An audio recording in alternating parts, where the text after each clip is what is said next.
Yo.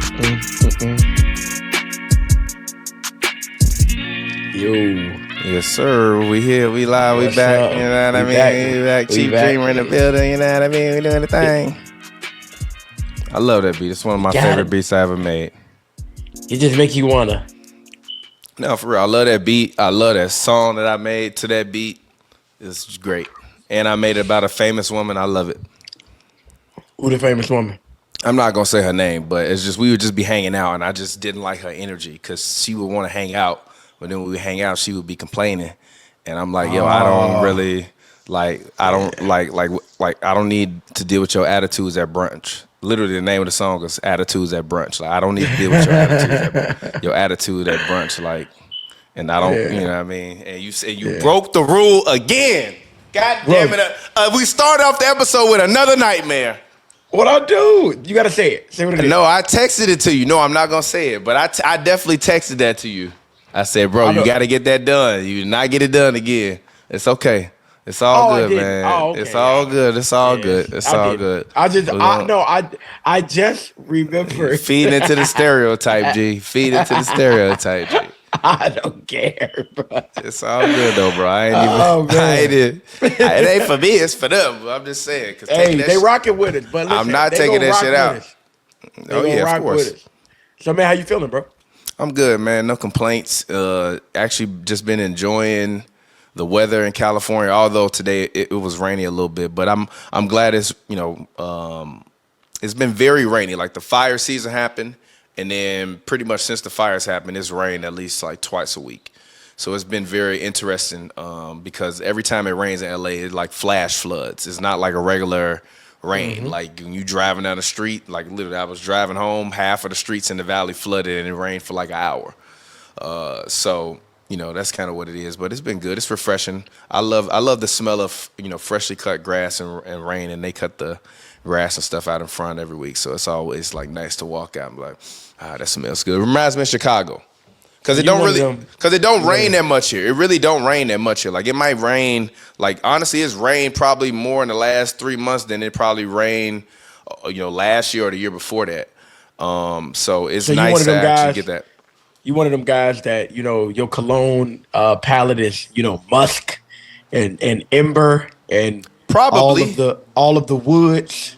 Probably, but if I'm being honest, I haven't worn expensive cologne in years. I ain't say. No, I'm just saying, like to anybody out there, because I have a reputation of smelling good.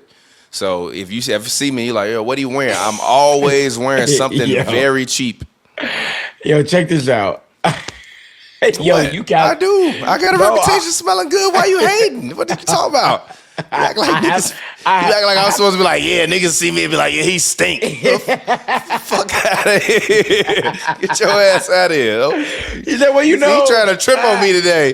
Get your ass out of here. I do. For smelling impeccable. And I do. Ladies, hey, no, I ain't know you. No, I'm telling you. Everybody always like, yo, what's that scent? Ladies love it. No, cool. Get in my car. I like that.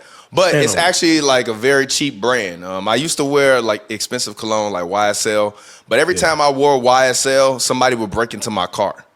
Even if it wasn't left out, even if it was in it, every time I wore YSL, my car would get broken into. And I stopped wearing YSL, people stopped breaking into my goddamn car.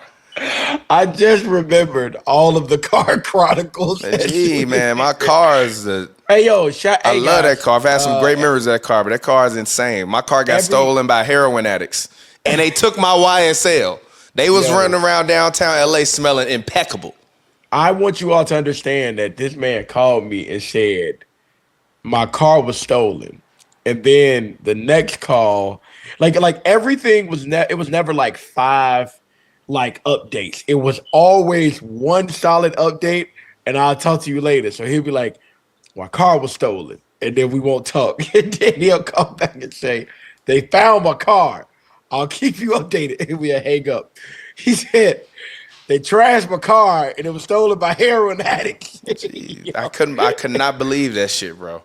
They had a laptop in there, all kind of people's credit cards. They stole my goddamn cologne. I I had my favorite. I used to have like a really nice Levi's black denim jacket. It was my favorite jacket in the world. I wore that jacket so much, and they stole that jacket. I will never forgive you, whoever you all are, even though you won't see this, for stealing my goddamn jacket and probably doing heroin in my goddamn jacket. They definitely no. Listen. They was leaning in my goddamn No, but jacket. I will listen, never forgive Tommy. y'all for that. I appreciate you because you said probably.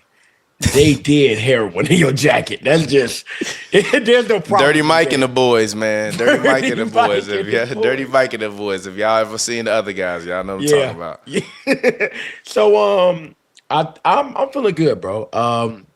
I'll be honest with you. I've been trying to be extremely um tailored and measured. Nah, but this podcast finna go up, bro. Like when they got to let us in. They got to cut us in and cut it out. You know what I mean? They got to cut us in and cut us out at this point. Okay. I don't know. They like we just go outwork them. You know what I mean? I think that's how I'm feeling. I feel like we finna have our way with this shit. So I'm excited, man. You got your pixelated fatigue shirt on. That's fire. You know what I'm saying? So I like that. I appreciate it. No, I know when I am. Sometimes I respond, but I will let you finish your sentence before I unmute myself. So that way, when you're hearing it, we're not talking over each other. Got you.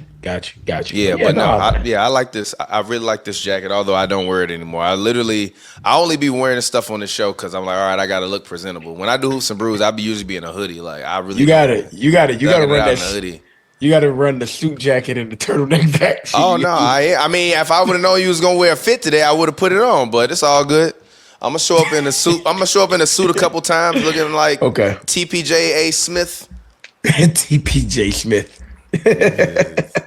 All right, so give me a random childhood memory. It's always funny for me trying to come up with this topic list, especially what will be the first topic. So I was like, I don't know. Give me a random Dion childhood memory. Yeah. I remember, I'm the youngest of four boys. And for the most part, I always lied, So like I was just the youngest kid, you know what I mean? Like being bad and breaking stuff in the house and things like that. But I'll never forget the one time that wasn't the case. And, my mom had come home and all my brothers had been in and out. They're the next two is 2 years older than me, and then 2 years older than him.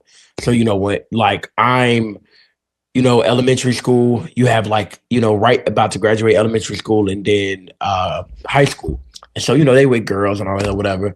And I'll never forget my mom coming home and finding a porno in the VHS player in the living room. So whoever decided to do that in the living room, you a wild boy between my brothers, specifically Donnell Jory.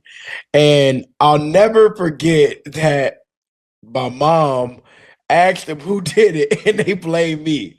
And I swear to you, this was the one time I told the truth. I said, Mom, it wasn't me. And they just held firm, and she told my ass up, dog. And that was the one time in my life. That was the one time in my life, oh my bro, God, that I did not do deserve that. it, bro. He said, I did not do that. I didn't do that. Whoever was whacking it in the living room that's diabolical behavior. We are definitely naming this episode is I didn't do that. So shout out my brothers, Donnell and Jory. This is a story that has just become a tall tale in our family. But man, dog, like I got rolled, bro. That is hilarious. That's absolutely hilarious. What about you, man? Give me a random. For me, I'm gonna say back at a time when we were kind of, I guess we were homeless, but we were living with my aunt on 7218 and what street was it? 7218 Exchange, something like that. I don't know, somewhere over there on the east side in the 70s. And like it was a whole bunch of abandoned buildings and stuff that would be around my aunt's like on her block. Like it was a bunch of houses, but it was also like a few abandoned houses and apartment buildings. So me and my friends would literally climb up, like how like sometimes the back will be torn out of an apartment. So we would literally climb up the top and try to jump off the different stories and see how many stories we could jump off of. I jumped off like 2 stories one time. Fuck my knees up. I had to limp home. Gee, my knees to this day hurt. I'm like, yo, I know I did that shit when I was a little kid. Cause we definitely used to be climbing up there, jumping off the first story onto the ground, like just onto the grass for no reason. We used to do all kind of stupid stuff. We used to let people dogs out the yard, let them chase us, and then climb on the garages. You know what, man? Here I am getting falsely imprisoned and beaten for pornos, and you up there letting people dogs out. What the hell is Who let the dogs out?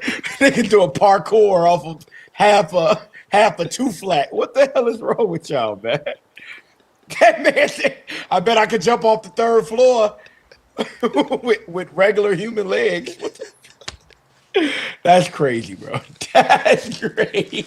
He said 30 years later, I still feel it. Duh. I got tears in my If you listen to this in audio form, I literally got tears in my eyes right now. Oh my God, bro. Yeah, y'all was some rabble rousers, bro. Y'all was letting dogs out and letting them chase you. That type of fear factor shit was y'all on, man. Here I am sharing a memory about how I was innocent and you was guilty to the motherfucker, man. What are y'all doing? I mean, there ain't no crime for letting no dogs out of the yard. What's the crime? They let my dog out the yard. Hey, arrest them. Y'all was miscreants, man. What the hell is y'all? I ain't gonna lie, the dogs would always run back to the yard, so I wouldn't trip on it, but it was still funny. Like I ain't gonna lie, one time we let out a pit bull, that motherfucker got up on us, bro. We had that. Y'all had that motherfucker got up. Listen, you let out the wrong pit bull, it is on you. They not playing. Gee, I hit that trash can so hard that I ever hopped in my life to get on that garage, boy. Boy, listen, you looking like my boy in the Sandlot. Hey, you wanna know something funny? I had a friend who was a raccoon. Like literally, like time out. Nope. No, we not. No, wait. Every word of that sentence was supposed to be there, except the word raccoon. So listen, hear me out. You said I didn't say a coon. I said a raccoon. You said I had a friend. That was. I got tears in my eyes right now. The word raccoon would have never been guessed. I'm just saying, bro. What? Bro. Yo, this episode. The funniest part was he was like, man, you ain't got no energy. I'm like, all right, wait till we start talking. Bro, the man. No, for real. But when I was a child, I was like in my 20s. Like basically, it was a raccoon that lived on my mom's block, and he would be in the trash can every night. So certain nights when I come home from the club, that motherfucker be in the trash can. He had one hand up with his little hand holding the lid up, and the other one in there grabbing shit. And I would always pull in the alley to go in the back to park my car, and the motherfucker just be like, I pull in slow, obviously, I'm pulling to the alley. I ain't zooming through the alley because of the potholes. Of course. That motherfucker have his little hand up on the trash can, digging in there. He'll see me pull up in my little turquoise Saturn, look up at me, I'll be like, and then just turn back and keep digging that motherfucker. And it would happen all the time, almost like he was waiting on me to come home from the club. That was my guy though. R.I.P. him. I'm sure he's not alive no more. That was like 14 years ago. I'm sure he in raccoon heaven. Isn't it crazy how everything about your story, if you would have replaced raccoon, if you would have replaced the raccoon with bruh man, that the story would have still went on the exact same way. You just stop and look at him, hit you with the. I promise you, he was a good friend though. He was a good coon. I'm always surprised at how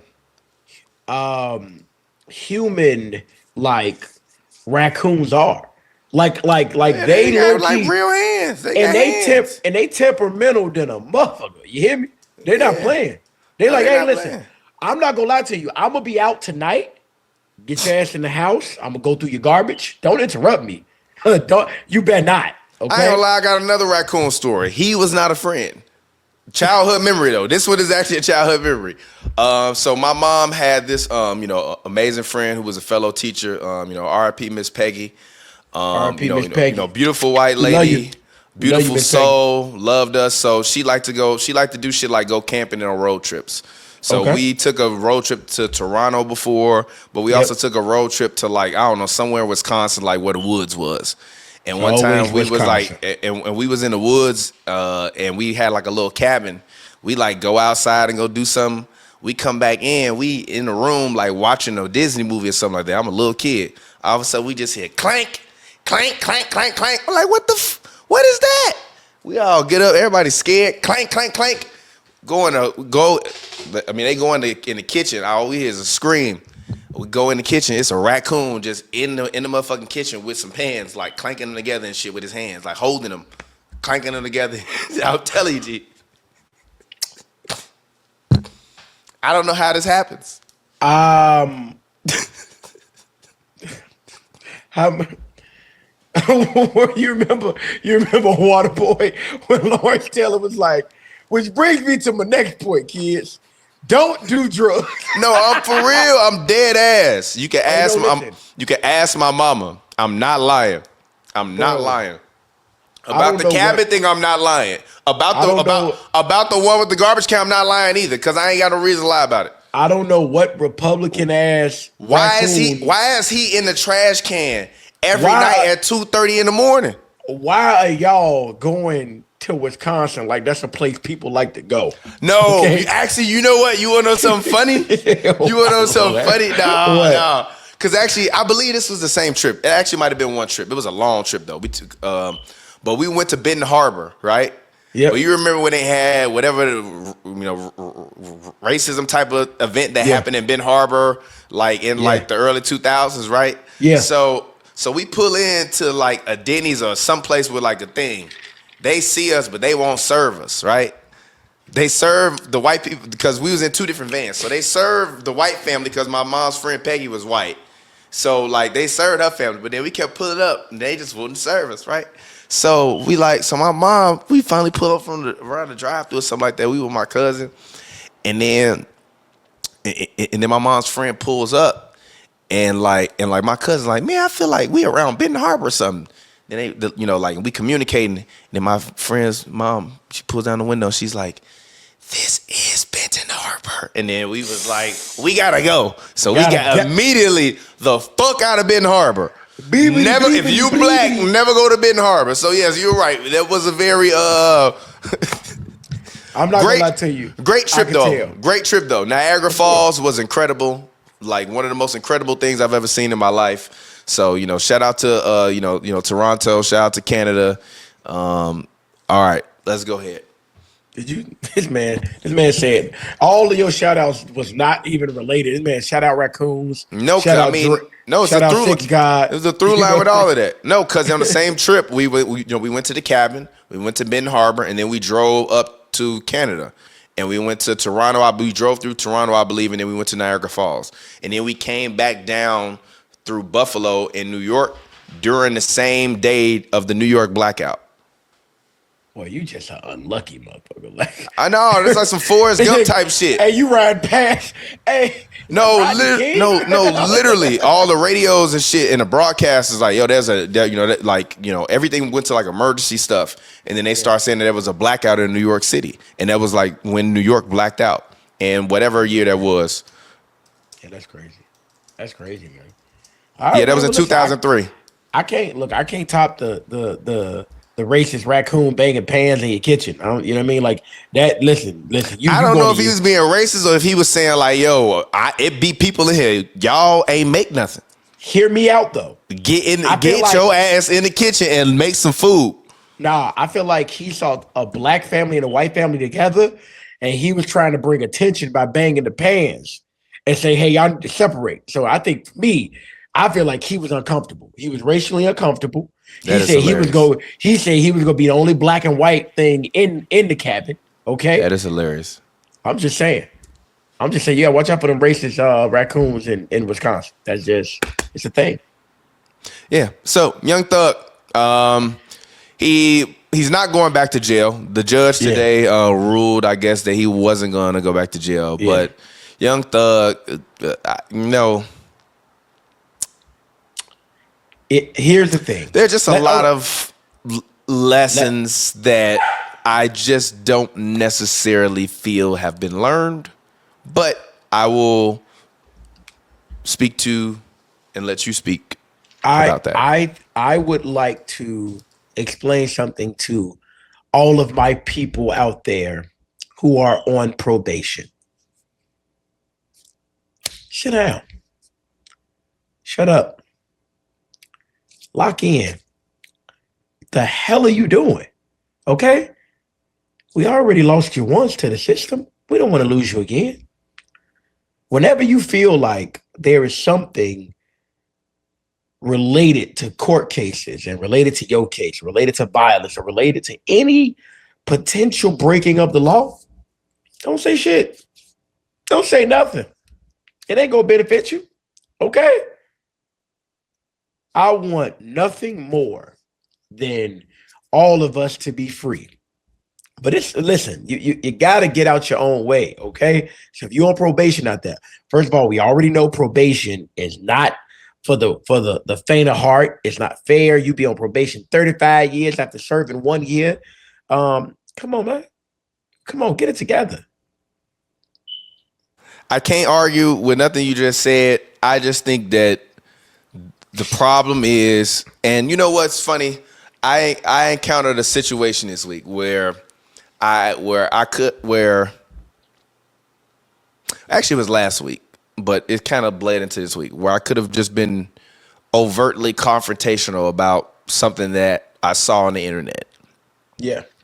And rather than me going to the internet and being controversial about it and making a bunch of public statements, I just like, all right, whatever. I'm gonna just let it rock. Things will be what they will be, and we just let it rock.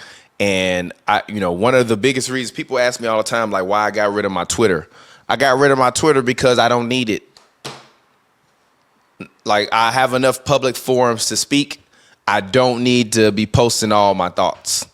And I realized that a couple years ago, like, yo, get off Twitter. Like, I still have like close friends on Instagram and stuff just when I be talking shit to my friends, asking for advice. But like, in terms of like, like we grew up on Twitter and Facebook and posting all the time and all that kind of stuff. And you see how much it's come back to like really haunt people because everybody thinks that you're supposed to be the same person you were today that you were when you were 18 or 16 or 17 or 20 or 21 or whatever, based on some stuff you was putting on the internet, especially at a time when, if you a Gen Z, like, you don't really understand, like, the early days of Twitter was not that big. So because it wasn't that big and it was such a small community, a lot of people got to know, and a lot of the people that you see doing podcasts and stuff that are famous now and in digital media were on the internet back then on Twitter, and they became Twitter personalities and helped morph them into other things. Including guys, like all types of guys. Like Joe Budden was one of the first people that I, knew about on Twitter. Wiz Khalifa was one of the first people that I knew about Twitter back when they would respond to everybody all the time. So the community was small, so people were just trying to say wild shit so that way they could get a bunch of retweets because that's what everybody did back then. But nowadays, it's like everybody wants to parse through every thought that everyone had in the past on Twitter. Especially when it's like goofy stuff or bad jokes or things that are like crass or said in taste. Like, I'm not talking about, extreme stuff like people wishing death on somebody or people, going to jail based on tweets that, led to crimes or whatever the fuck. I'm not talking about that. I'm talking about stuff that has been said in bad taste where people get canceled for it. So I think it's interesting to see that even under the eye of the law, that habit of wanting to put that stuff out, like you get mad at somebody that work in the DA office, and you, instead of you just being like, let me just shut the fuck up, you just hop on Twitter and tweet your grievance. And realistically, if that judge wanted to be an asshole, you would be sitting back in jail. But not only that, bro, I think the craziest thing is like, not only did he type the shit, he typed the names. like you didn't even mask. Like at least put some SGA in the NBA, like he don't be responding. That motherfucker only post captions with like quotes, like you're saying in bars, and I love it. But it's like Yeah, I like agree, bro, come up with a rap bar, make it like creative. and I think that's the thing is like, dude, like you don't understand, which is I'll tell you this. You want me to say what I hate about this is y'all got all this damn money and yet y'all don't invest in having somebody around y'all that just know the damn law.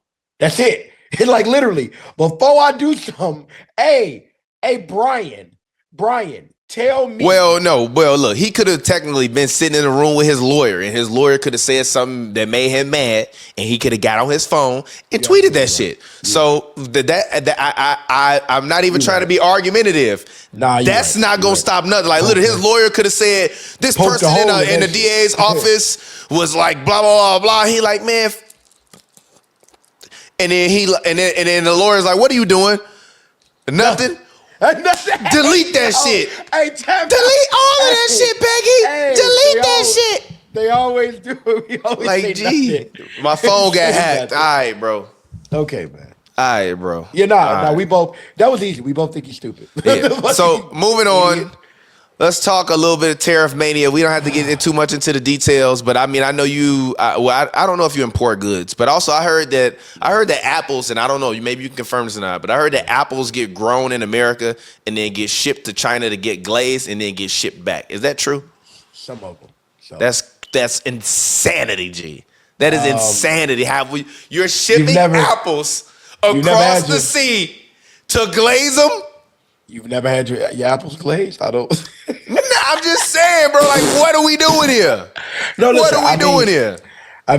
listen, So dog. tariff mania. Trump announced a tariff on damn near every fucking country, All including imported, Israel. bruh, listen. So He pissed off everybody. everything is about to be way more expensive. The stock market has been crashing Crashing all day by day. day by day Yep. by day. If you own stock, like a lot of stock, I got a couple homies that I know that got like some nice stock portfolios because when they doing well, I'm like, oh, you balling? They like, yeah, we doing well. The market doing well. Yep. I want to actually just be like, are you okay? Do you need a Yeah. hug? Are Because you listen, okay? hammered. You hear me? still taking that big family trip in December? Barbecue chicken.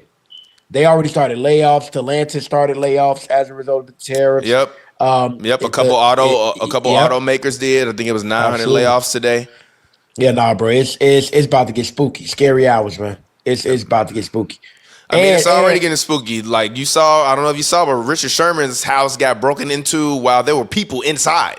They broke into it and through the window, gunpoint. His whole family broke into his house. that's You ain't know that? Yeah, that's nuts, nah. bro. Yeah, it's getting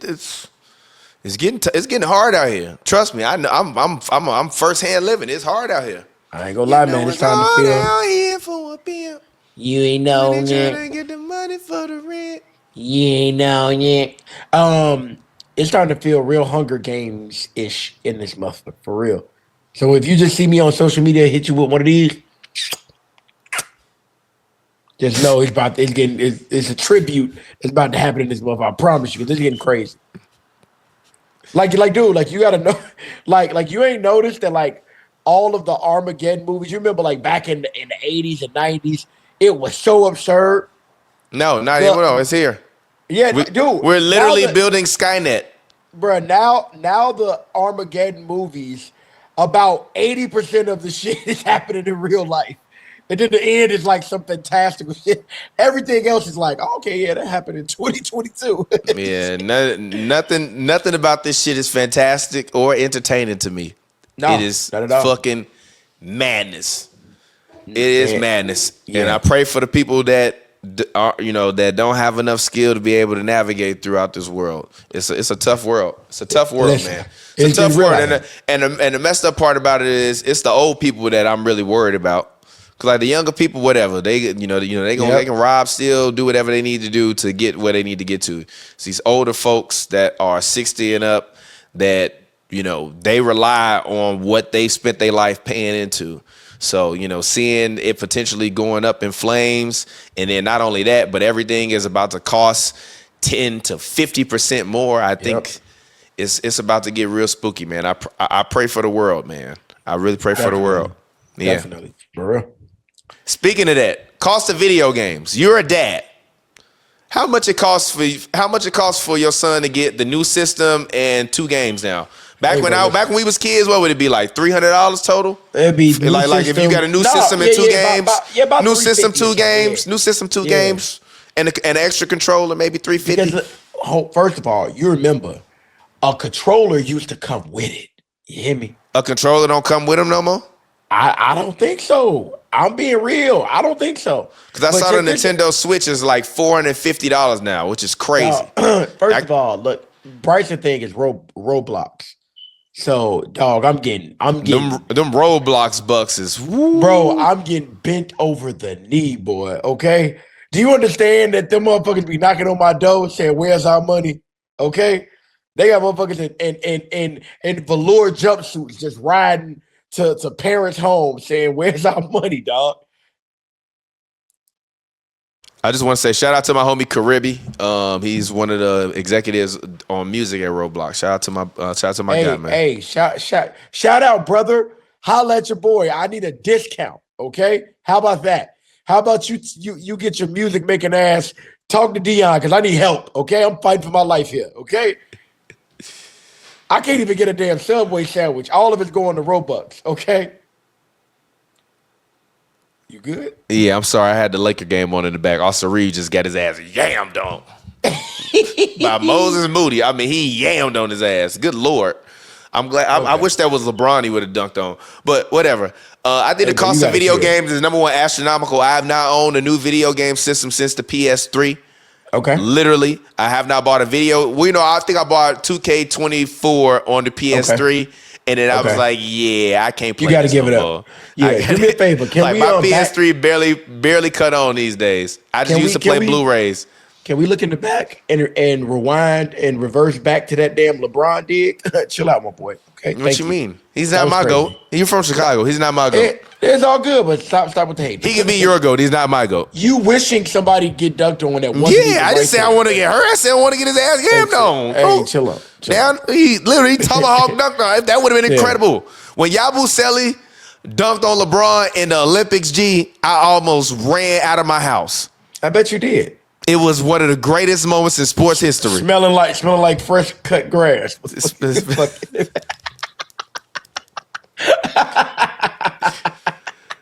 All right, so there was a Georgia dad, right? He allegedly, or he claimed when he got, finally apprehended by authorities, that he went to go to a job interview. So he left his 1-year-old, his 6-year-old, and his 10-year-old alone in a McDonald's for about an hour and a half. Now, today, the officials said that they cannot corroborate if he actually was on a job interview. He did fill out a job application, but Right. the people at the place said that he did not have a job interview that day. So my question to you is babysitting age, right? I'm the oldest of 4, right? Yep. I'm the oldest of 6, but Yeah. I was raised in the house with my 3 brothers, Yeah. right? I believe I've been babysitting my brothers without my mom being in the house probably since I was like 8. Gotcha. I think my cousin Tiffany would still come over and babysit me up until I was like about like 8, 7 or Yeah. 8. And then Yeah. after that, I was 8 years old. I would be in the house, and my mother, her main rules was don't cut on that stove, stay away from the dryer. If you Yep. make anything, put it in the microwave. Don't put any aluminum foil in the microwave. Yep. And yeah, because I think by the time I was 8, by the time I was 8, it was just me and my brother Kyle, and then my mother had my brother Christian. He was an infant, which like I didn't really watch him that much when he was an infant. But then by the time my brother Brandon came, I was like 10 years old. I'll be watching all 3 of my brothers at the same time, and my mom will be gone for a long time. And we turned out fine. Okay. I don't think anything bad. I don't think anything bad ever happened, other than like maybe like we would be fighting or something like that. Yeah. It might go a little too far because obviously when your mama ain't in the house, y'all can just like Beat fight the and rough shit out out. of each other. Yeah, Yep, exactly. Like we absolutely. would like it when my mom was gone. Gee, the house was the World Wrestling Federation, and not the Absolutely. WWE. Though it was the Absolutely. World Wrestling Federation Attitude Era. Oh, And we attitude. had and we Best had era. and we had double bunk beds. Oh my Oh god, yeah. bro. Yeah. Yeah, bro. And you had legs that was jumping from second story like a grasshopper, motherfucker. Yeah. Hey, you been wondering why you was short your whole damn life? You was jumping off of a building. You did fucking Tom Cruise. What the fuck is wrong with you? Hey, I'm learning so much about your bad decisions, bro. Like, what the hell? No, I Oh mean, man. hey, I grew up in Inglewood, G. Yeah, I My know. cousins little hood rats. Like, I mean, Yeah, man. that's just kind of what we did. We was little hood rat. And the craziest part was I was the calmest one out of all of us. Pure I was the debauchery. one saying, we might not want to do that. And they be like, And man, still shut did it. up. Let's Yeah, go. I wasn't going home. So So you I can go said, home so I can go home, my auntie or my mom be like, why you at home? Where your cousins at? What I'm gonna say, I don't know where they at. Then I'm snitching on them. So I had to yep, go. yeah. So I I think had to go. It's just when they went too far, I'd be like, all right, I'm walking home, and I would just take the long way home, so that way by the time they got done doing bad shit, we would hopefully align around the crib at the same time. And be like, so. I went to the store. I don't know what they did. I went to the store while they was doing whatever.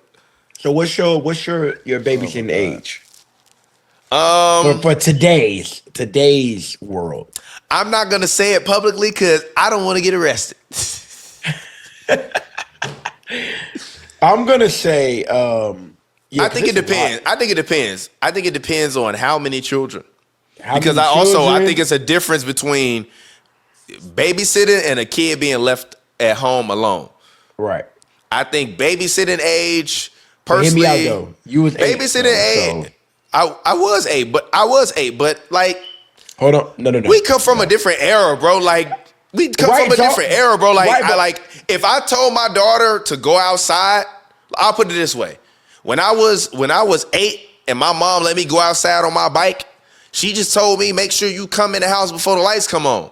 She don't know where I was. She would tell me not to go further than the park or further Right. than the block. But if I went somewhere on my bike, she don't know where the hell I was going. I could have been halfway across the city for all she knew. So Gotcha.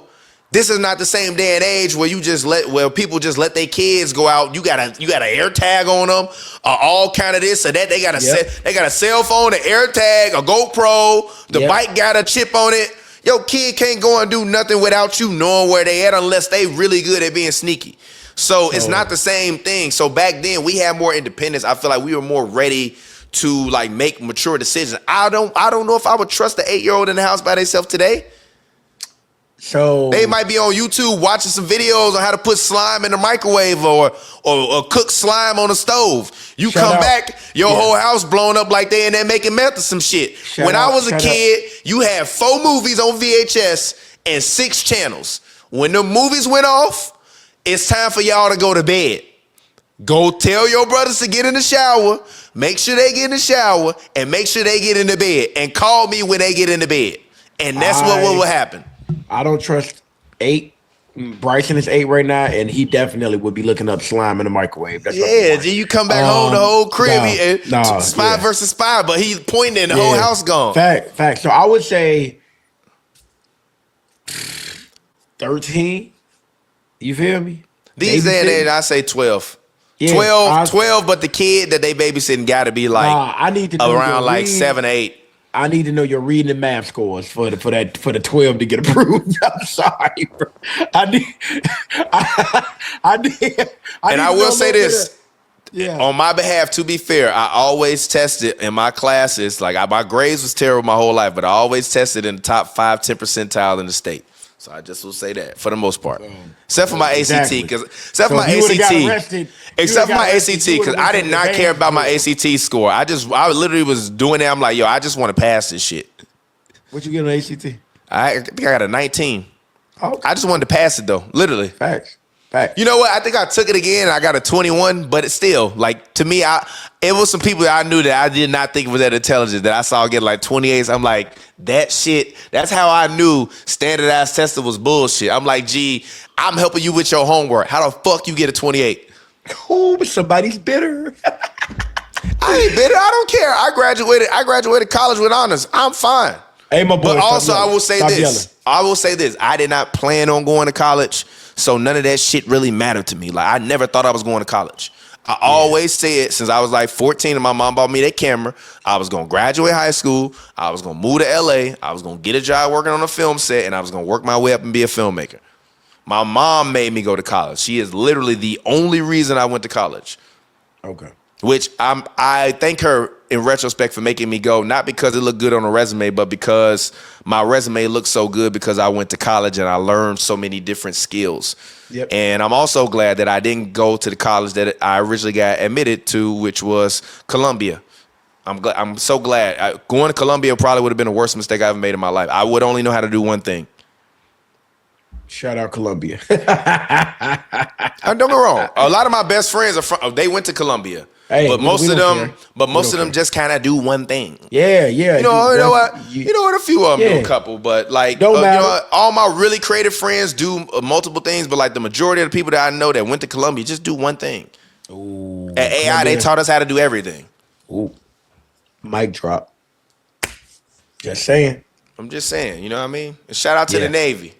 Shout out the Navy, man. Yeah, actually, when you're in the Navy, do y'all like how does that work? The salute and all that. I was about to disrespect the whole Navy. That's why I put my hand down. You don't salute without your hat on. Okay, so how do y'all greet each other? Just with a handshake, or was it like hello, sir, or no, I don't know. I'm asking. I'm very curious. I'm telling you, you salute, officers. You feel me? So like it's a listed officer, but like it's a thing. You feel me? Like okay, no disrespect, no disrespect. I promise. No, it's cool. No disrespect. This how we to you or anybody in the Navy that would watch it. No disrespect. Hey, I don't know.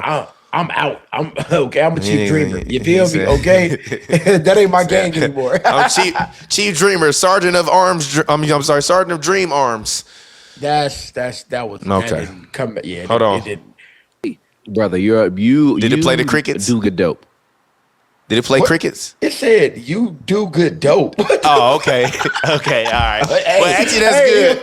No, I ain't gonna lie. That's a saying from one of my other shows. I thought it might have been this button. I thought it was. Is that crickets? People? Oh, what is that? Oh, that's it. People. Never mind. I ain't hitting the buttons no more. Don't hit no more buttons. Shout out to Dion. Yeah, shout out to Dion. All right. Yeah.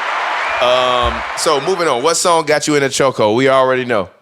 If you follow this man on Instagram, you already know. Whoa! What song got me in chokehold? That Wale song. Absolutely. Yeah, love it, bro. Love it.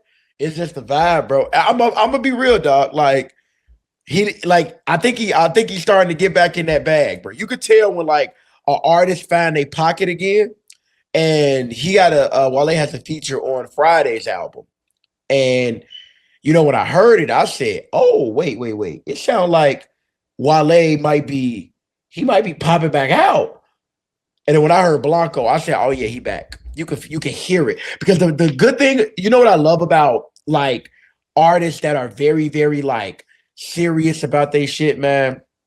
When Wale is in his bag. Because he's so temperamental and so expressive that he can't even fake it. So that song got me in a chokehold. The vibe, just the lyrics, it feels so Wale. You know what I mean? And I think that's what I love about it. It really gave me that early 2010s feel, but it doesn't sound dated either. So it's just, like nice, like warm-ish day. You playing the song, like it's dope. What about you, man? What got you in the chokehold?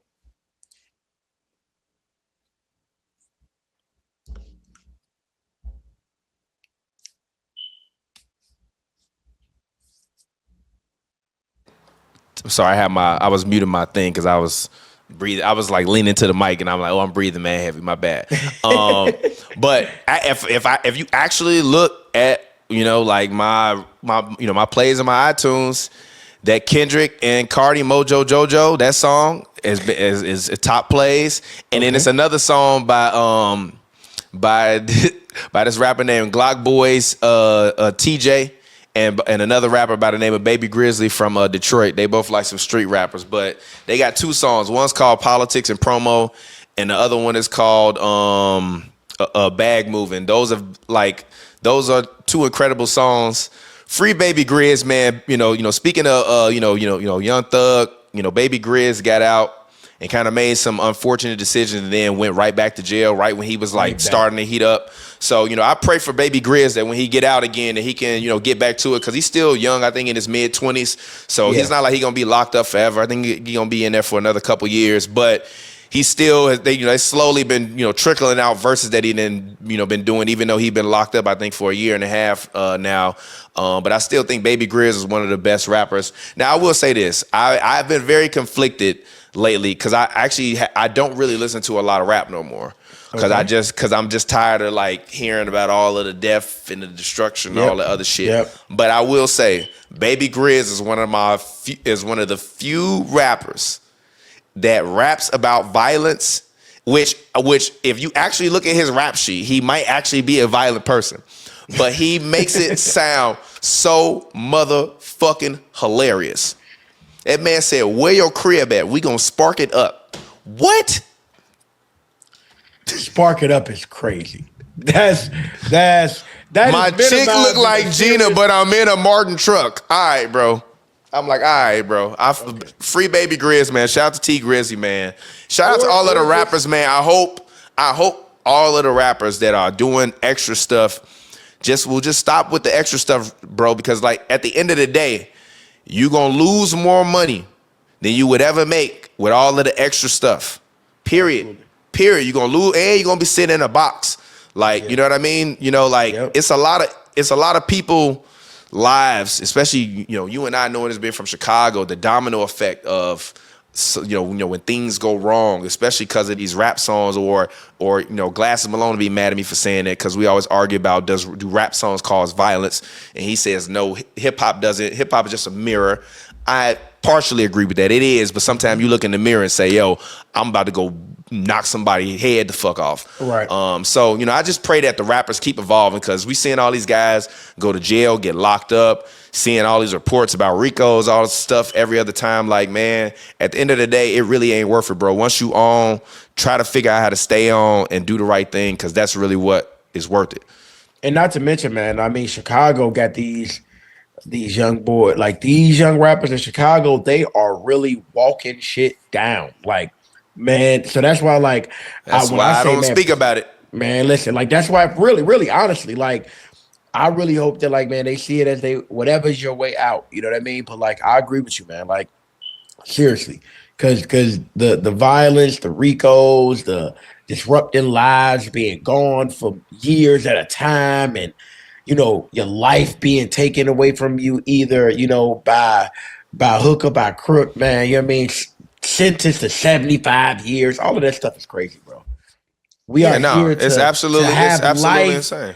And the best feeling in life, you know what I mean? The best feelings are to be healthy, to be happy, to feel love, to be, you know what I'm saying, to give love, to be able to just go and get a sandwich. You know what I mean? To be able to just, like, all of these things that we take for granted. So absolutely, man. Shout out free Baby Grizz.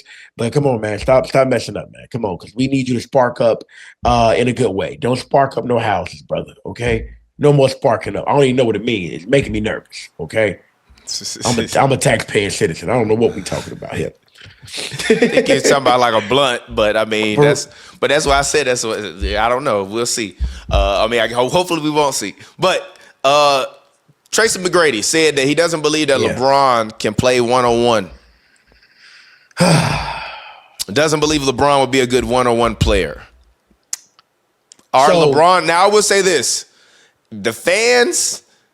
Y'all been eating these LeBron debates. These LeBron debates, I upload the clip. I checked an hour later, they got 1,000 views. Listen. Y'all been eating these LeBron debates up. So if y'all want LeBron, I will give you LeBron. Listen, all right. Listen. And shout out to all of the Hoops and Brews fans that's slowly migrating over here because they want to hear me talk about stuff that's more than basketball. I saw a few of y'all in the comments. I appreciate that, man. Make sure you drop a like, you subscribe, and you listen to this podcast on Spotify. It's worth your time. We having fun, but at the same time, we still trying to, provide a positive message while talking about the culture and cracking some jokes. Absolutely. I'm gonna be real with you, right? I think that I'm conflicted here because I know what he's trying to get at, but that blanket statement is kind of wild, right? Now, do I think because they said like, two of the best, like two or three of the best 1v1s in the league, in recent years, in no specific order, is Kobe, Kyrie Irving, and Melo. I mean, they said that I'm just saying, they said like when it came to 1v1s, like whether it was like Olympic practices, whether it's, what I'm saying, like, or just like training together. Yeah. You know what I'm saying? Like over the years, you've heard the legends of those three. Do I think LeBron bag is deep enough to rock with like Kobe and Kyrie in 1v1s? Absolutely not.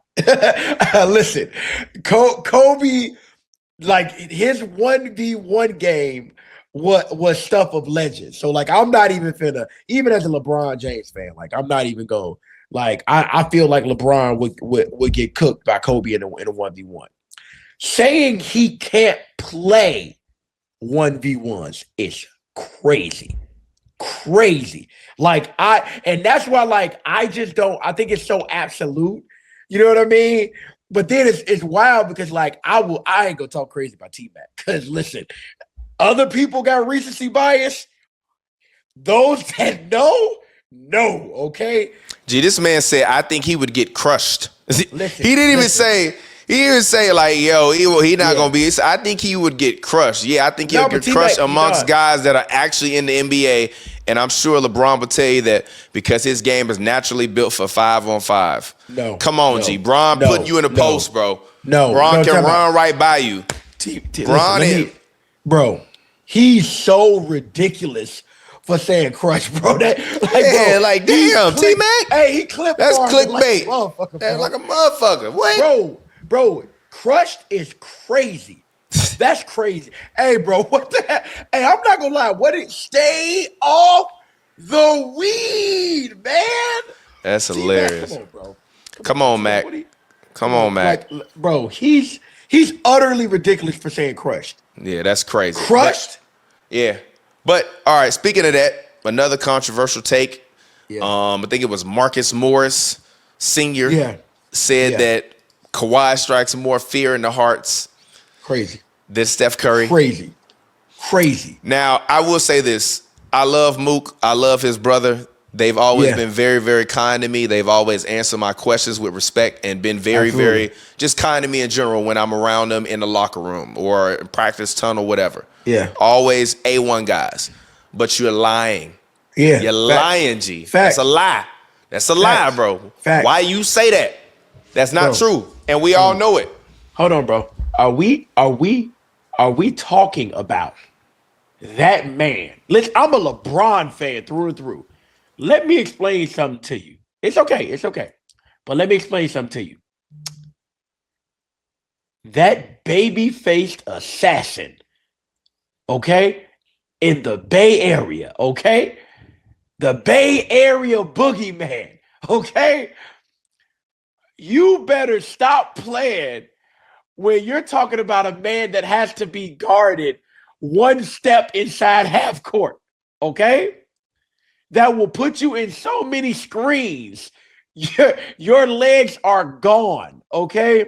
I'm not saying that Kawhi ain't whatever he is, but for that man to say that, bro, look, the Olympics, bro.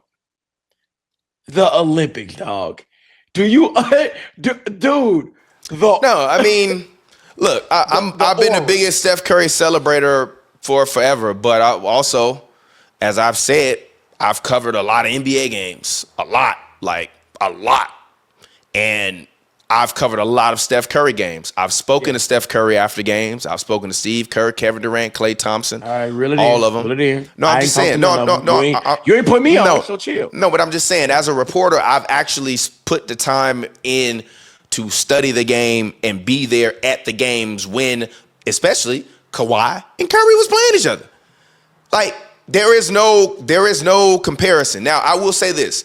When Kawhi is hot, he can be one of the scariest players on the planet because he has one of the most efficient basketball games of all time, and he's one of the most clutch players ever. Period. He just is. And he's one of the greatest defensive players ever. The problem is his right leg has really, in large part, been degenerating for the last 8 years. Yep. From the quad to the calf to the knee, which is putting pressure on the other leg and making the other leg get hurt.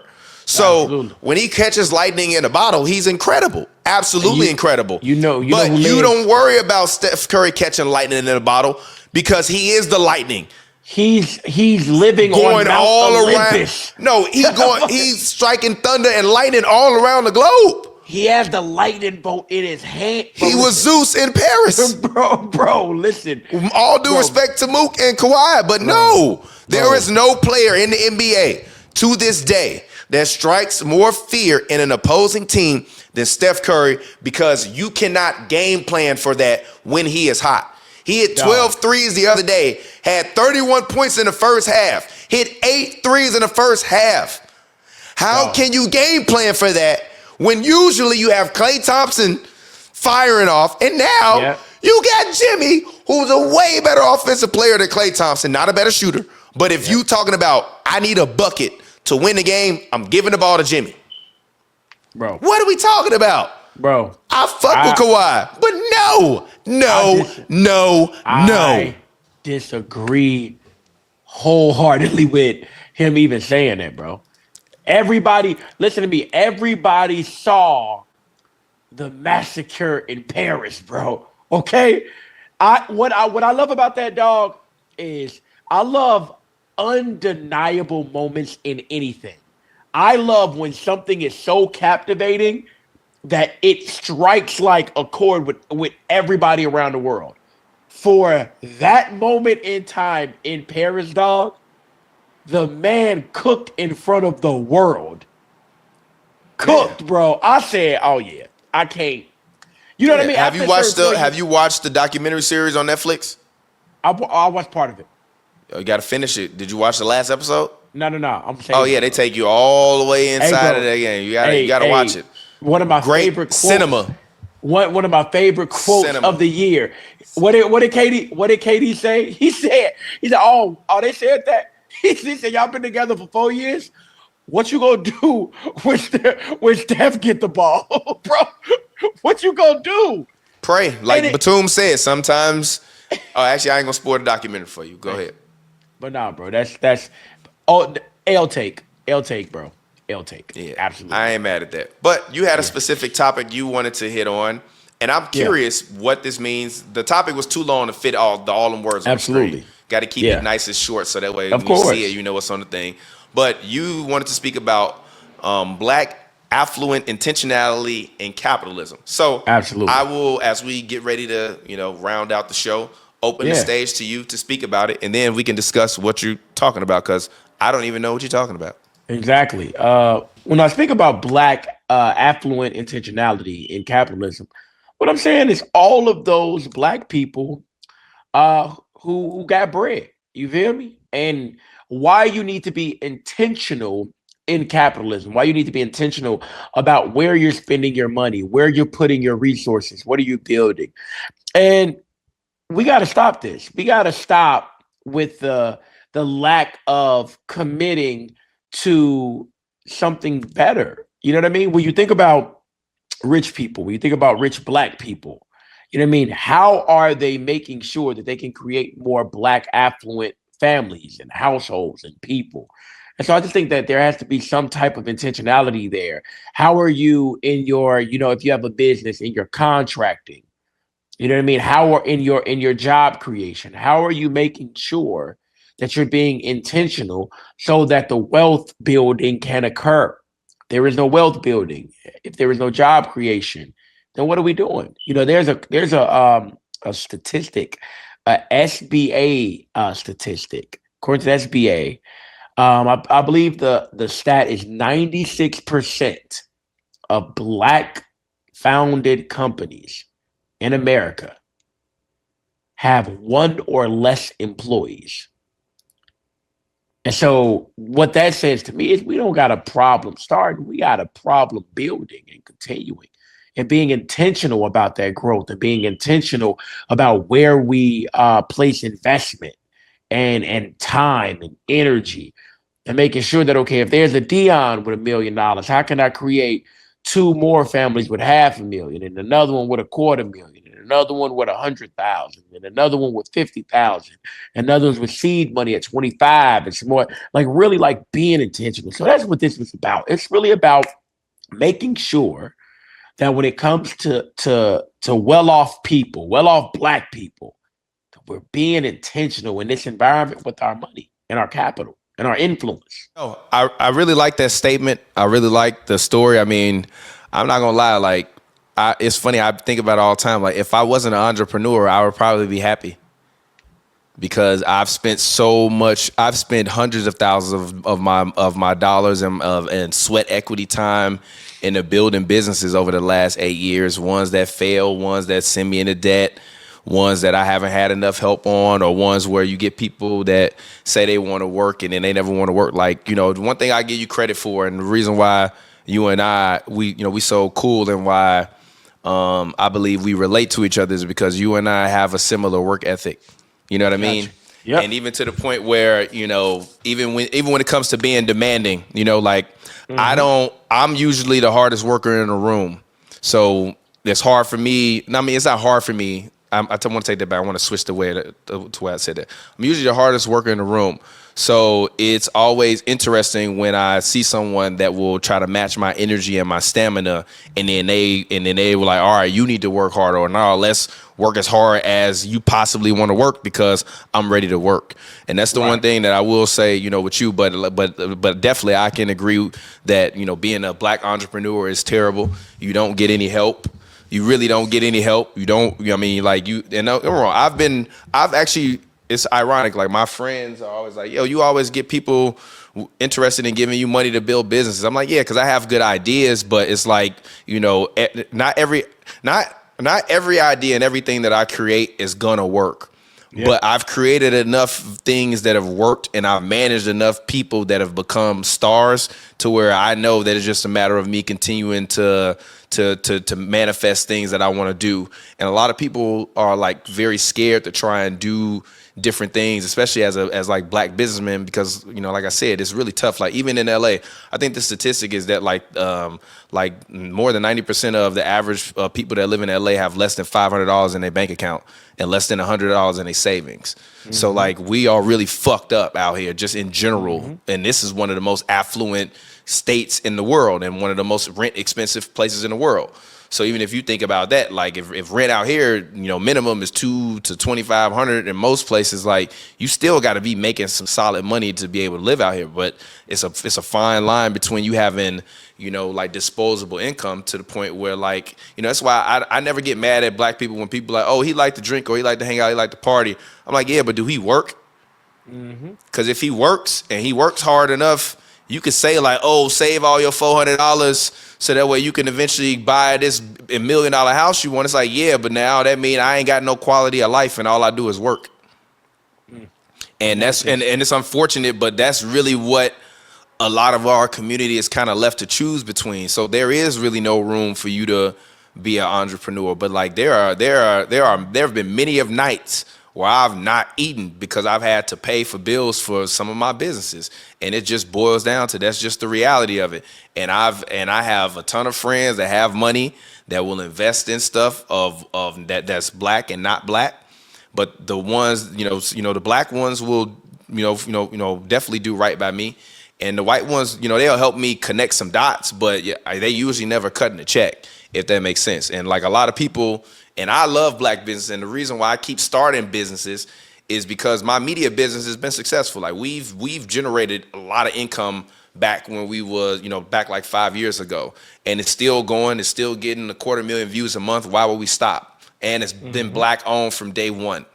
Black owned, we've put on dozens of pieces of talent. So it's like, all right, cool. If we can make that crack, even though it might not be in its heyday, to me, media is like cyclical. So if we just stick around long enough, like I tweeted yesterday, We're gonna hit that pocket. the only ones that I know that's still been around longer than me and Pappy doing Hoops and Brews is the Joe Budden podcast and the homie Scott and his brother Joe Lewis with their 79th and Hallis, because I think they started 79th and Hallis like 8 months to a year before we started ours. But that was back when they was doing podcasts only before they was doing video.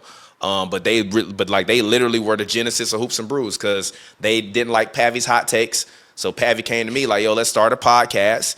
And then I was like, well, if we're going to start a podcast, we got to look at it as a business because we could be a black ESPN. He laughed at me. And I was like, one day we can go to Netflix and get 200 million. Didn't happen.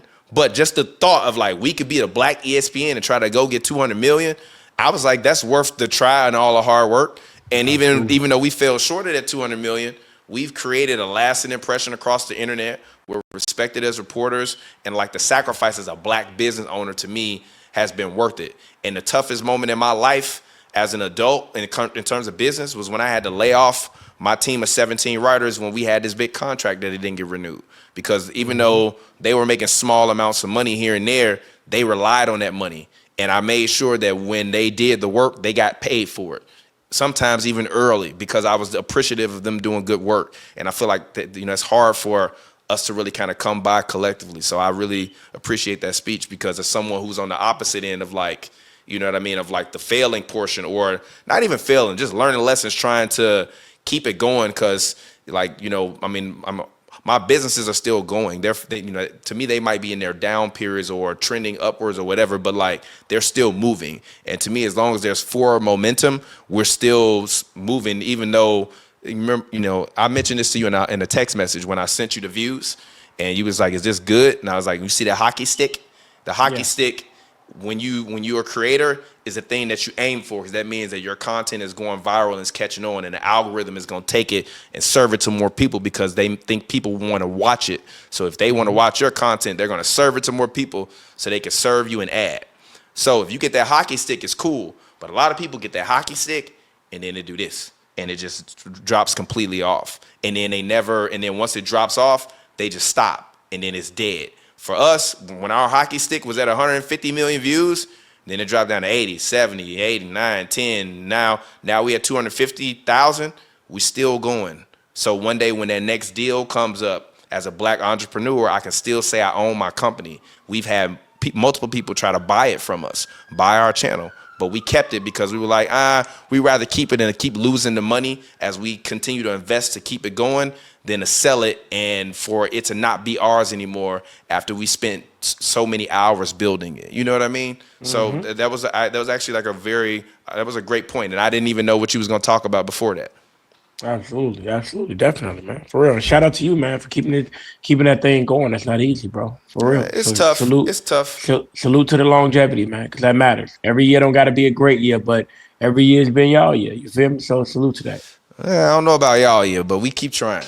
Like I literally, if you black and you want to try something, all I keep saying is try. Like that's the one thing that everybody can forever say about me is like, yo, TP might not have been great at whatever he tried, but he did try to do that. Like he didn't leave no stone unturned. He tried everything, and what he was good at, he attached himself to, and what he wasn't good at, he found other people that were good at that thing and tried to help, bring them along the way. Like I've always been that type of person, and you that type of person, and that's why I believe God has favored you so much because of the fact that like not only have you done the right thing by your country, but you're doing the right thing by your community, but also you're doing the right thing by your fellow man. And that don't mean black, white, whatever. That means the people around you that need opportunities, that do good work and do good things, that need to be elevated. You elevate those people. And that's what allows you to be successful, because a lot of people ego get into it and they're in competition with people that they doing business with. I'm never in competition with nobody I'm doing business with. I want you to beat me at every single phase, because then that means I got somebody working just as hard as me. And that's why I fuck with you. Definitely. Definitely, So, bro. lesson of the week. Talk to me. What we got? Oh man. Oh no, we gotta do what defines greatness, bro. Oh, snap. I forgot that. I totally It's all skipped that. good. Oh, It's a go ahead. Go ahead. I'm listening. My bad. What the hell just happened? Oh, okay. A wrong graphic popped up. Go ahead. Edit that out.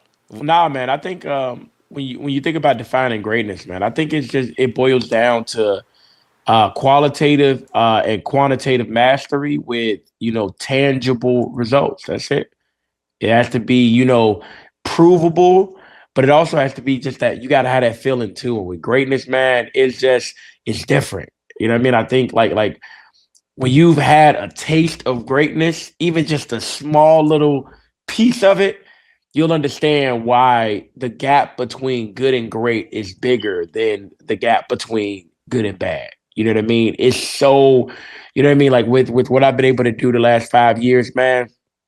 And again, it doesn't even feel like it's been great, but I can acknowledge that it has elements of greatness in it, and it's just you got to have that determination, that consistency, but you got to have results, man. Greatness is really based in results. You can't say you great without being able to put it on the wood. You know what I'm saying? So I just think that it's like kind of like a combination of those things. What you think?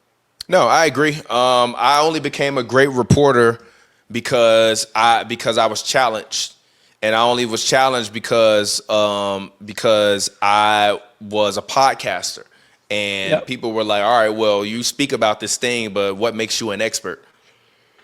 Right. Ironically, I had somebody the other day ask me, like, "What makes you an expert on basketball?" Like, so what, you cover some games? I'm like, "Yeah, but how many practices have you sat through? How many media sessions have you sat through? How many shoot arounds have you gone to? How many times have you watch guys work on their footwork and the coaches go over which way they should be leaning, how they should square their body up to?" Like, over time, you cover so many games and things of that sort, you learn the craft of the game beyond what you just see on the basketball floor. Like, that's what makes a real sports journalist, not what you see during the games. Anybody can summarize the game and give you their opinion on the game. It's the details before the game and after the game and during the game and the story that is defined within that game that is what makes a journalist. And as a podcaster, I'll admit they were right. It was a lot of stuff about basketball that I had to learn. We was just doing hot takes and giving our opinions because that's what was cool. But then once they started making fun of us, like, "Oh, well, we can't consider y'all experts. Y'all ain't no writers. Y'all not this. Y'all not that." I said, "All right, bet." It's something to be learned. It's a new scientific part of this podcasting skill. If I learn to become an expert at basketball, not only can people sit and laugh with me and my co-host, whichever show I'm on, but they can also learn from me. And I think one of the greatest things that I love, and the reason why I like this podcast and why I also try to go on tangents about little business stuff or SEO stuff, is because there have been a lot of people that have told me, like, "Yo, I don't like basketball, but I listen to y'all podcast every time it drop. And y'all actually got me watching basketball because I hear y'all talking about how terrible a guy dribble is, or how much he fade away when he shoot, or y'all call his handle trash." And I'm like, "All right, I got to see who this person is." So now I'm turning on the game. But part of that comes from like education beyond just us trying to say stuff that, as you say, will click for him, which we still can do with the best of them, right? But there is a certain level of knowledge and scientific skill that had to come with learning what it means to be a journalist. And that comes from spending that 8 hours that night, going to that arena, getting there, watching them warm up, watching what they eat, watching who they talk to, and watching the whole game, staying there afterwards, cutting up your clips, talking to the coaches, getting your articles, all that stuff. Like, it's repetition. But part of that repetition has to be scientific. And I use the part of the scientific of like my auditory skills on the podcast mic to say, okay, what will my voice sound like when I'm talking to Doc Rivers? So my normal talking voice, you could call it code switch and whatever. I don't. My mom is an English teacher. I understand that I can use terminology and colloquialisms that aren't of the normal English language when I'm around my people. But that doesn't mean that I need to always use that terminology. I can be Mr. Dion doing my TED Talk. So when I'm talking to Doc Rivers or Greg Popovich in the huddle, "Hey, Coach Pop, can I ask you a question, please?" "Yes, what do you want to hear?" So when this player wrote, but part of the knowledge, right, even for go back to the podcast, right, I became a better reporter because I had to learn about the game. So now I can't just get up there and ask the coach like, when Kawhi scored 30, how did it make you feel? They gonna say, it was great. He's a great player. That's not a good quote. That's not gonna go viral.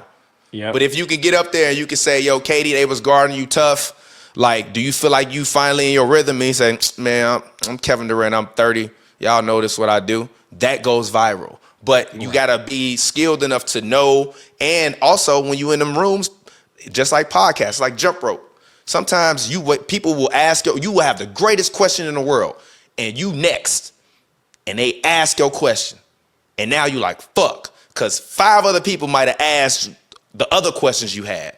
So if you don't know the game, you just gonna get up there and ask some stupid stuff, which is what happens when you see them reporters going viral for asking dumb questions because they don't know the game. So what makes greatness is the scientific breakdown towards accomplishing that goal. And that's ultimately what it factors into. And if you want to be a great basketball player, you got to be a great athlete. And you're not just born with athletic gifts. You still got to become better. LeBron still do drills. He still get in a hyperbolic chamber. He still eats properly. He don't drink. He don't smoke. He still works out. He don't just wake up every day and go play, don't get on the court. Like his scientific repetition and push towards greatness is what defines his greatness. And that's personally what I believe it does. And that's why I believe you can be great at anything that you set your mind to that's not athletic. I hear you. Well, let's get on that. Or unless you're colorblind, because you colorblind too.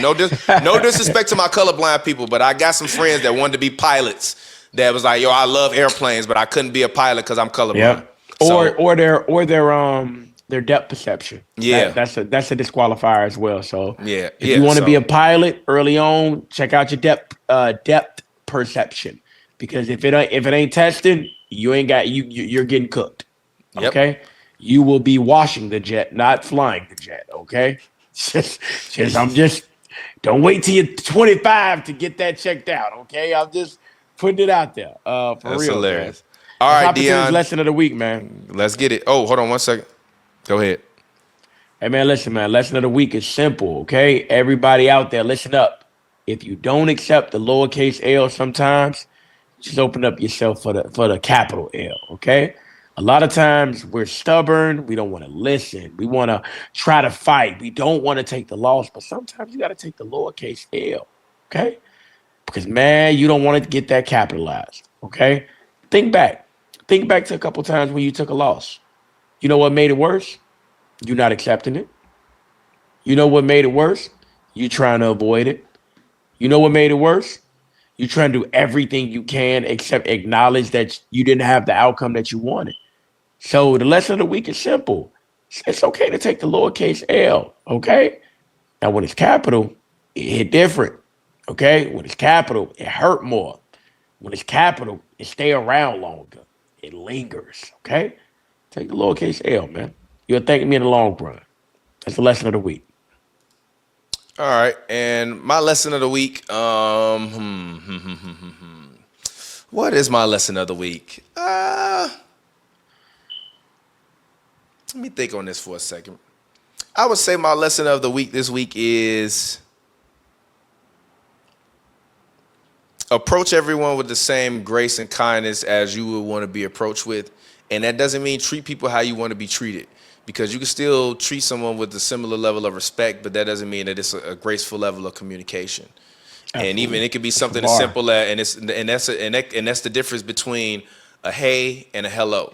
Like, I'll put it this way, like, me and my mother, my mother is my best friend in the world, still to this day, but me and my mother don't agree on nothing. Even though, like, she keeps me guided, but that's why I believe she does a great job of keeping me guided properly. But we always talk about, like, tone and inflection, because I'll tell her, because she'll be like, okay, well, what did this person say? And I was like, they were like, yeah, we'll see, or for example, we'll be in touch. And I'm like, yeah, they told me we'll be in touch. And she like, yeah, how did they say we'll be in touch? I'm like, they said it just the way I said it. She's like, are you sure? I'm like, yeah. I'm like, okay, because if they said it negative, I'm like, no, if they said we'll be in touch, it sounds different. She's like, yeah, but when you say it, you got to describe how they say it. I said, yeah, I get that, but like, when people's tone and inflection, you have to if you're going to repeat what they say and you just repeat it without the tone and inflection, then yeah, it doesn't have its meaning. You know what I mean? It's the difference between you saying hello and hello, or hey and hey. You know what I mean? Yep. It's a Yep. it's a It's a difference. so It's a difference. yeah. So I learned that, like having enough grace for other people, just to be compassionate enough to just speak to them with the same level of grace you would want, the same hey or open energy, especially because I got a beautiful dog. And everywhere I go, people always are approaching me now because I got this fucking dog. And it drives me nuts. But rather than me being confrontational, I'm just like, I have to be graceful because they walking up to me smiling because it's going to make their day to have seen and pet my dog. Yeah. And like, for example, these two old ladies I went to the dollar store because I go buy my dog like pig ears there because they cheap. These old ladies arguing in line because the one old lady want to touch my dog and lady's like, you're teaching the dog bad behavior. And I'm thinking, lady, like, this is her having fun. Be graceful enough to mind your business. This is not your dog. Hey, lady. It's not your dog. This lady is happy. I literally said to my dog, like, you can pet him. I was just telling him to calm down because he's still so excited. He just want to hop up and you know what I mean? And this lady going off on this other lady, I'm like, if you just had enough grace just to be like, oh, that's a cute doggy, but like, you don't want to spoil him now or something like that. Or just grace to shut the hell up. Exactly. But that whole interaction goes differently. So, that's my lesson of the week. That's dope. Now let's go ahead, get up out of here, end it up. Affirmation of the week. Talk to us. Absolutely. Hey there. You're a great leader. You didn't go to leadership school. You don't have a leadership degree. You weren't named to Time's top 100 leaders, but you've been doing a very good fucking job. Keep leading. Keep learning. Keep following. That's the thing about being a leader. You don't really, know you're doing a good job until someone kind of has that moment with you. And so, understand it. Give yourself grace and space. But just know you're doing a great job as a leader. And all of those people that are following you, they not only are happy that you're leading them, but they want you to know that you're doing a great job too. That's it. That's all. That's dope. Glad to hear that, man. Great message. Great podcast. About to get up out of here. Much love to all of y'all. We here. It's been another great episode of this show, man. It's cool. It's been enjoyable. Exactly. We're back in the building. It's your boy TPJ. Don't watch any pornos on the VHS in the living room, okay, y'all? Don't jump off the second story either. Because you don't get more legs. I don't know if you know that, but decades later. You got goddamn knees out here like me. Bro, I'm not going to lie. My knees be killing. And I be driving a lot. Bro, my knees be hurting. My knee. That's why I was in the crib. My knee was throbbing. I'm like, bro, why is it? It's also like. You ain't see the face I was making at you when you. I ain't gonna lie. That mid-30s though. That mid-30s. I feel it. I'm not gonna lie. I feel it. You see the face I made when you was talking about Kawhi knees? You was like, knees cooked. I'm like, hey, I'm not gonna lie. I'm not talking to you about fitness no more because you gave me a workout plan and I almost died. You gave me a workout plan, and I swear to God on my whole soul. Hold on, let me pause the music. I swear to God, this man Dion gave me a workout plan. I'm like, bro, I had mad hernia surgery. Give me a workout plan. He gave me a workout plan, bro. I swear to God, I did your workout plan for 2 days in a row. I was so sore, I couldn't move for a week. I was going to pick up the homie, and he like, yo, and I was just like this in my car while I was driving, and he was like, bro, what's wrong with your arms? I'm like, man, my homie that was in the Navy gave me this workout plan. And I did this shit and I can't lift my arms above my head. He was laughing, bro. I literally, that shit, I have never been that sore in my life. And I lifted probably no weights. I'm like, nah, these heroes in the Navy and in the military, Air Forces, y'all got some different type of stamina, G. Cause that shit had me on the fuck, like, bro, I swear I could, like, I would be turning the steering wheel like this, like, Actually, I went on a date with this girl. So I was trying to act like my arms are hurting, right? So So you know how you be walking and you put your arm Yeah. up, you know what I mean? Yeah. I just walking, I like lifting my arm up. I'm like, nah, we gotta go arm on the mid back Hey, today, bro. hey, She's like, on- what? on the She lower like, back. yeah, she's like, what's wrong with you? I'm like, I started working out again. I'm just a little sore, bro. I could not move, dog. So shout out to you and that Dion's workout plan, man. It's been Chief Dreamer. Dion, where can they find you at, my brother? Hey man, look, I just want y'all to follow the Chief Dreamer podcast, every platform. Go to Spotify, go everywhere. YouTube, subscribe, comment. We always respond. DM, throw us some topics that you want to hear. Show love. Why? Because showing love is so much easier than showing hate. You'd be surprised at what you get back. You feel me? We Yes, out. sir. And until next time, peace out. We out. And we out.